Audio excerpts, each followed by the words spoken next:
नमस्कार किसान साथियों, कैसे हैं आप। उम्मीद करता हूं बहुत ही बढ़िया होंगे। किसान साथियों, आज की वीडियो में हम बात करेंगे गेहूं की फसल की पैदावार बढ़ाने के बारे में।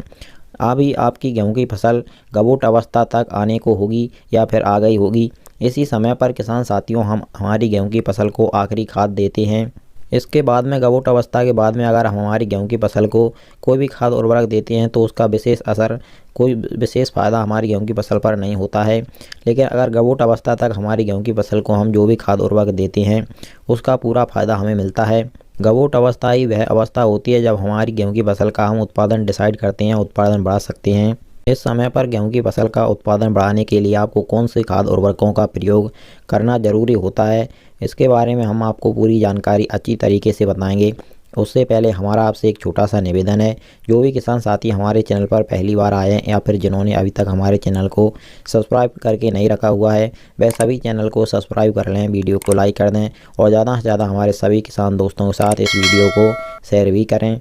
किसान साथियों, जब हमारी गेहूं की फसल गबूट अवस्था तक आती है तो इस समय पर हमारी गेहूं की फसल को बहुत ही ज़्यादा खाद उर्वरकों की ज़रूरत होती है, क्योंकि इस समय पर गबूट अवस्था पर हमारी गेहूं की फसल के अंदर ही अंदर बालियों का निर्माण होने लगता है। हमारी गेहूं की फसल इसी समय पर डिसाइड करती है कि उसे कितनी लंबी, मोटी और कितने दानों वाली बाली बनानी है। अगर इस समय पर हमारी गेहूं की फसल को किसी भी खाद उर्वरक की कमी महसूस होती है तो उसका खामियाजा हमारी बाली को भुगतना पड़ता है। बाली हमारी छोटी एवं पतली रह जाती है, जिसके कारण से हमारी गेहूं की फसल का उत्पादन भी कम निकलता है, क्योंकि बाली ही वो आखिरी महत्वपूर्ण पॉइंट होता है। बाली ही हमारा उत्पादन डिसाइड करती है। जितनी लंबी, मोटी और ज़्यादा दानों वाली बालियाँ होगी उतना ही ज़्यादा हमारा उत्पादन निकलेगा। किसान साथियों, गेहूं की फसल की बाली लंबी मोटी निकले, इसके लिए हमें गबूट अवस्था पर कुछ खाद उर्वरकों का प्रयोग करना होता है। इस वीडियो में हम आपको स्प्रे द्वारा खाद उर्वरकों की पूर्ति करने के लिए कहेंगे, क्योंकि अगर हम ज़मीन द्वारा खाद उर्वरक इस समय पर गेहूं की फसल को देते हैं तो जड़ों द्वारा गेहूं की फसल में जो भी ज़मीन में हम खाद उर्वरक देते हैं उनको वह कम से कम 5 से 7 दिन लेती है हमारी गेहूं की फसल उसको ग्रहण करने में, तब जाके वह हमारी गेहूं की फसल को मिलता है।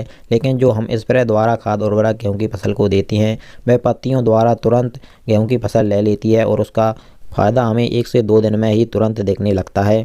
इसलिए जब हमारी गेहूं की फसल की गबूट अवस्था हो तो उस समय पर आपको ज़मीन में कोई भी खाद उर्वरक नहीं देना चाहिए। आपको स्प्रे द्वारा खाद उर्वरक गेहूं की फसल को देना चाहिए। तो किसान साथियों, इस समय पर आपको पहला तो लेना है NPK 05234 और दूसरा है किसान साथियों बोरोन, तीसरा है जिंक। अगर आपने पहले जिंक सल्फेट का प्रयोग यूरिया के साथ मिला करके किया था तो फिर आपको इस समय पर जिंक देने की ज़रूरत नहीं पड़ेगी गेहूं की फसल को। और अगर पहले आपने जिंक नहीं दिया है या फिर स्प्रे द्वारा जिंक दिया था तो फिर आपको इस समय पर भी जिंक जरूर देना चाहिए। और चौथा है किसान साथियों सागारिका। अगर आपका बजट है, आप सागारिका गेहूं की फसल में प्रयोग कर सकते हैं, आपको इसमें ज़्यादा खर्चा ना लगे तो आप सागारिका का भी प्रयोग इस समय पर करें। आपको बहुत ही चौंका देने वाले रिजल्ट गेहूं की फसल में देखने को मिलेंगे। तो किसान साथियों, गेहूं की फसल में गबूट अवस्था पर स्प्रे के लिए हमारी 4 चीज़ें इंपॉर्टेंट हो जाती हैं। पहला NPK 05234, दूसरा बोरोन, तीसरी जिंक और चौथी सागारिका। NPK 05234 की मात्रा की बात करें तो आपको 1 kg लेना है 1 एकड़ खेत के लिए।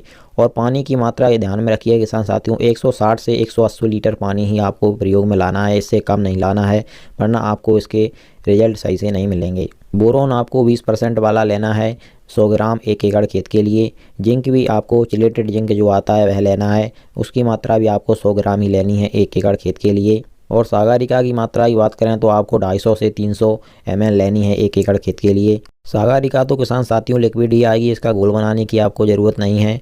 NPK 05234 का घोल बनाना है आपको अलग, और इन चिलेटेड जिंक और बोरोन का, इन तीनों का अलग अलग घोल बना करके आपको जिस भी 15 लीटर या 20 लीटर वाली टंकी से आप स्प्रे करना है उसमें आपको एक साथ इनको मिला करके चारों चीज़ों को आप गेहूं की फसल में बालियां निकलने से पहले गबूट अवस्था पर स्प्रे कर दीजिए। आपको किसान साथियों बहुत ही बढ़िया रिजल्ट, शानदार रिजल्ट देखने को मिलेंगे। आपकी गेहूं की फसल में लंबी, मोटी एवं स्वस्थ दानों वाली बाली निकलेगी। इससे आपका उत्पादन बहुत ही अच्छा, शानदार निकलेगा। जितनी आपकी गेहूं की जो भी आपने वैरायटी लगाई है उसकी उत्पादन देने की क्षमता होगी, वह उतना ही उत्पादन आपको निकाल कर देगी। किसान साथियों, इसी प्रकार से हम आपको आगे भी आपकी सही फसलों की सही समय पर जानकारी देते रहेंगे। इसके लिए आप हमारे चैनल को सब्सक्राइब करके ज़रूर रखिएगा। चलिए फिर मिलते हैं। नमस्कार, धन्यवाद।